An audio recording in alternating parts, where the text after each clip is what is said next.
waxaa loogu bishaaraynayaa dhammaan haweenka magaalada Garissa in dhakhaatiir aqoon u leh xagga arrimaha caafimaadka ay ku samayn doonaan baaritaan lacag la'aan ah. waxaana ka mid ah baaritaanadaasi lacag la'aanta ah ee dhakhaatiirtaasi ay samaynayaan aragtida dhakhtarka haweenka gynecologist, baaritaanka caloosha ultrasound, baaritaanka gudaha ilmagaleenka transvaginal scan, baaritaanka kansarka iyo xanuunada ku dhaca afka ilmagaleenka cervical cancer screening, baaritaanka naasaha, baaritaanka kaadida urine analysis.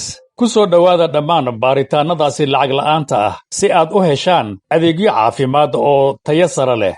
baaritaanada hore waxay ka hortegi karaan cudurro badan, waxaana baaritaanadaasi lacag la'aanta ah la qaban doonaa taariikhdu markay tahay 24 ilaa 31 bishan aynu ku jirno ee August ee sanadkan 2026, saacaddu markay tahay 9 aroornimo ilaa 5 galabnimo.